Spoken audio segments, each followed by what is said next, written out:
positive perspective, religiosity and spirituality, proactive personality, motivation, knowledge and learning, psychological resilience, and social competence are regarded as the 7 ingredients one needs to thrive. Let's find out from our next speaker, Liana Attard, what happens when women thrive. Liana is a partner at our gold sponsor Mercer, where she is the multinational client group leader for Asia.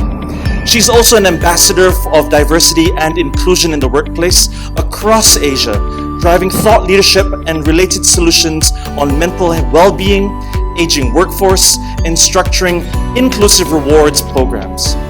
Having looked at her bio as I prepared this introduction, I can tell you that whether it's in or outside of her day job, Liana wholly embodies the idea of thriving and is the best placed person I know to share her keynote. This is Liana Attard with When Women Thrive. True or false? If an organization is focused on driving diversity, the end result will be an inclusive culture. This is a very common perception and something many organizations have followed. But diversity and inclusion are not the same thing. Diversity is about numbers, quotas. It can be mandated. Inclusion needs to be designed for. It's not something that can be mandated. It needs to be cultivated. In the workplace, where we spend a third of our lives, it makes sense that organizations look to solve for inclusion, equality, and also equity, understanding that not everybody has the same starting point or has what they need to progress, to succeed. Across industries and geographies, women continue to face unfair treatment in the workplace, unequal opportunities, and unequal pay. Inclusion has yet to be achieved. And so it's with this backdrop that Mercer, 6 years ago, set up our When Women Thrive research and practice, surveying across 7 million employees globally, the most comprehensive research globally, to understand where are those opportunities to drive change and to drive inclusion. And today I would like to share the findings of those research with you, including areas where improvement and traction has been made and where there is yet opportunity to solve for inclusion. But first, let's consider the diversity and equity environment that we are operating in. 6 years ago, when we first started this study, the business case hadn't yet been made for why inclusion was so important in the workplace. Why should organizations take note? 6 years on to the survey that we've just released this February in collaboration with the World Economic Forum, the business case has been made. We've solved and understand that the issue is real. But change is not happening fast enough and quick enough for what we need. There is still too much of a gap.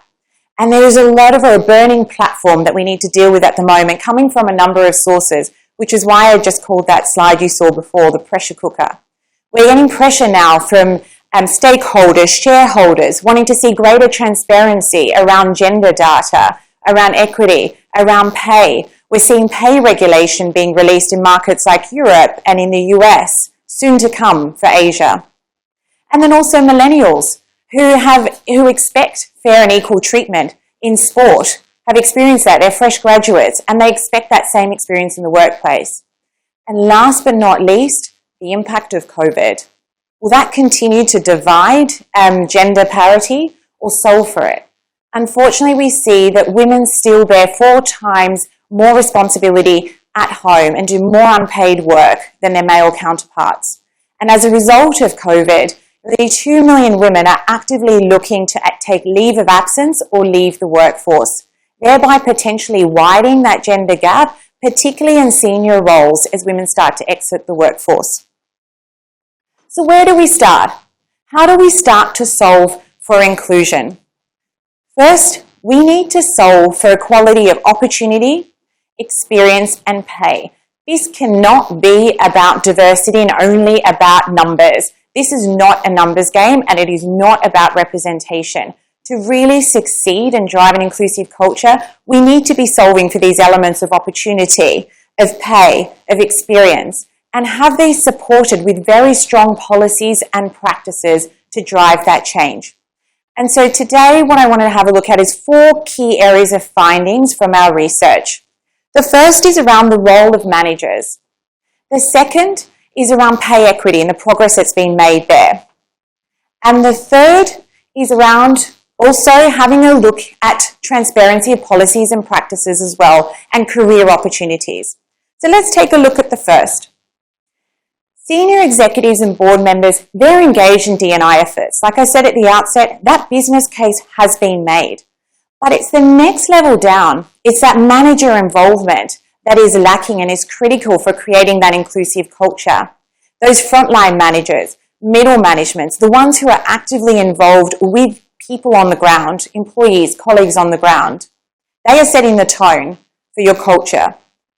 If you take a look here at the stats I'm showing on the slide, managers and also men alike can make a difference. If you take a look, managers first of all, 53% of organisations report that middle managements are actively involved in D&I. Only half. 48% of organisations, however, are saying that men are actively involved in D&I, less than half. But actually this is a bright spot for our survey. It's actually 10 points up from 2 years ago. And it's not that men don't want to be involved, hence the numbers, they just don't know how to be involved. So this is a very important point to solve for, the engagement of managers and men alike to drive inclusion. What's the second? In relation to pay equity, we have seen that actually there's been great remediation being made around transparency of pay equity and starting to look at the reporting and the data, which is great. But that's only happening at an internal level.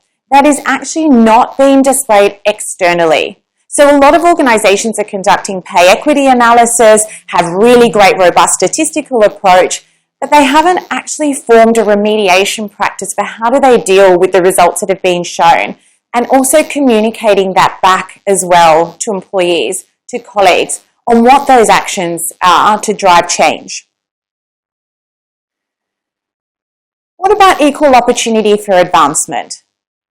This is the first of our say-do gaps. Organisations are saying that they're solving for equal access to opportunity and advancement. So nearly 80% are saying that they are.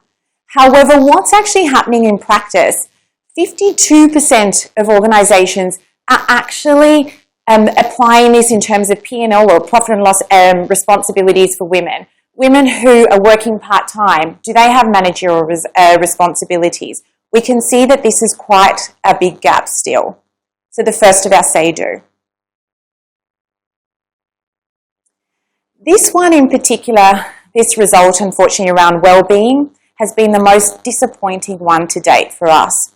There has been little to no traction in terms of addressing the holistic needs of women, including their health, financial wellness, and also their caregiving needs. And this is quite disappointing for us. It's so important to be addressing not just career opportunities for women and equal access to pay. These are very critical elements too, but the holistic view of inclusion also includes women's wellbeing needs, from financial wellness to their unique health needs, family planning support, leave, flexible working.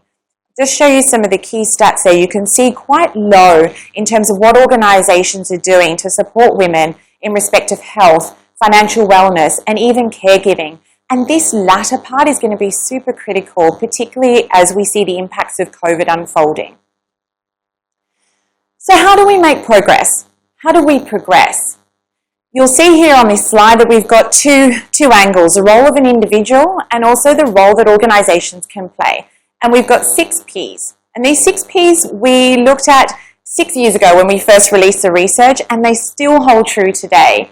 It's so critical at an individual level about that passionate leadership and personal commitment, including perseverance. It cannot be one leader that is driving that. What happens when you have turnover? There needs to be commitment, not just at the leadership or senior leader or shareholder level, as we've seen. That already exists now. It needs to filtrate down in the organisation to the next level, to the managers and the role that they can play as frontline and as the face for your employees and colleagues. And what about as individuals? It's so important as individuals that we continue to persevere in this. And for organisations too, to use the data at hand. As you've seen in this research, understand where the gaps are, where can we be making more traction, and how do we measure the success of that as well as an organisation to drive that change. So let's not make this about a numbers game, about representation, something that you can mandate. This is about impact and driving change. Make this about inclusion.